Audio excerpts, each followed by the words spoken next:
નમસ્કાર મિત્રો, YouTube channel VK okay vlog આપનું સ્વાગત કરે છે.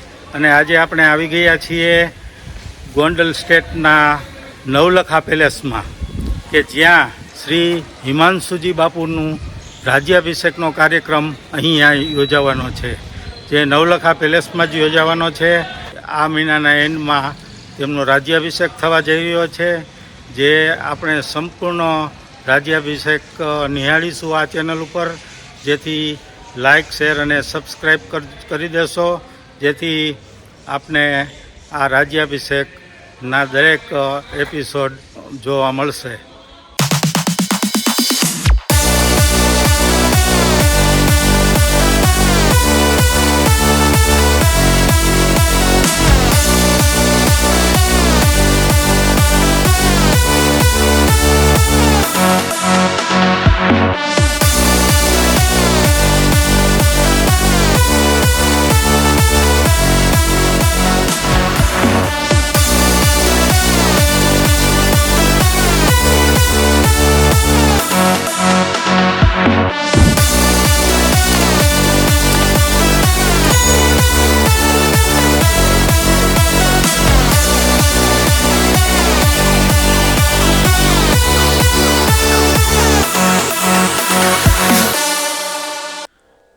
ગોંડલ રજવાડાની સ્થાપના ઈસવીસન 1634માં જાડેજા વંશના ઠાકુર શ્રી કુંભોજી પ્રથમ મેરામણજીએ કરી હતી.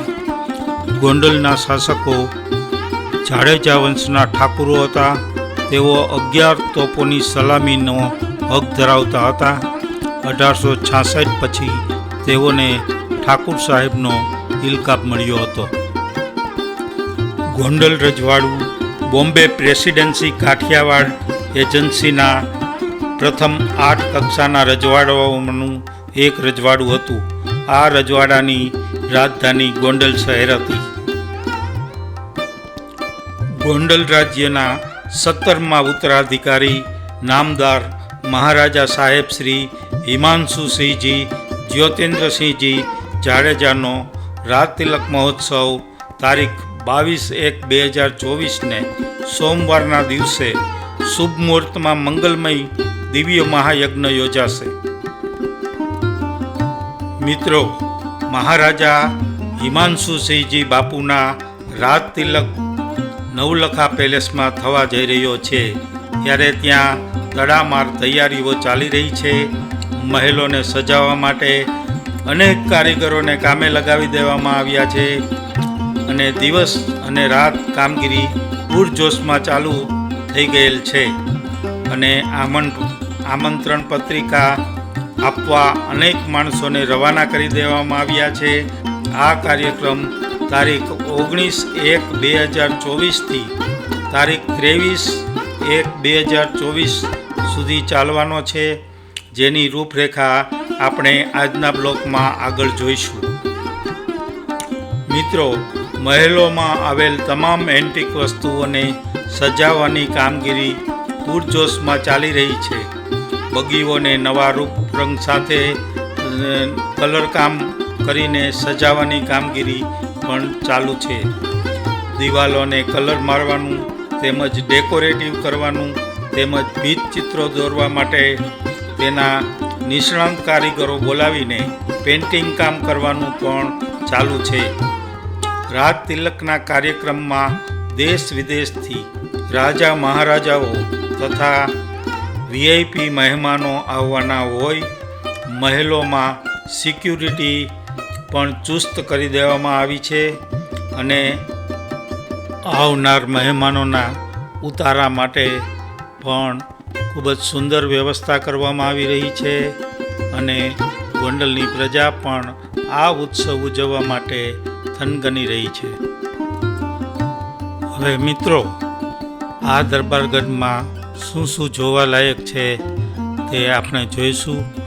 આખો દરબારગઢમાં દરેક વસ્તુ જોઈએ તો એક આખો દિવસ વયો જાય તેટલું અહીંયા જોવાલાયક છે, પરંતુ આપણે તેની ખાલી ઝાંખી કરીએ, જે તમને બતાવી આપું કે અહીંયા શું શું જોવાલાયક છે. મહારાજા શ્રી સર ભગવતસિંહજી બાપુને ગોંડલની જનતાએ સોનાથી જોખેલા તે આ કાંટો છે અને તે સોનું બધું તેઓએ પ્રજા ઉપયોગી કામો કરી અને તેમાં વાપરવામાં આવે.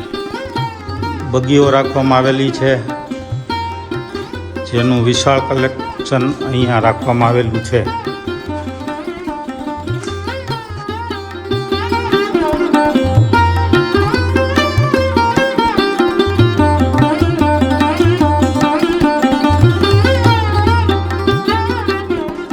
આપણી સાથે પેન્ટર ભાવેશભાઈ પણ જોડાયેલા છે, જેઓએ આ બગીનું તમામે તમામ ડેકોરેટિવ બનાવવા માટેનું કાર્ય કરેલું છે. તે ભાવેશભાઈ પાસેથી જ આપણે સાંભળીએ.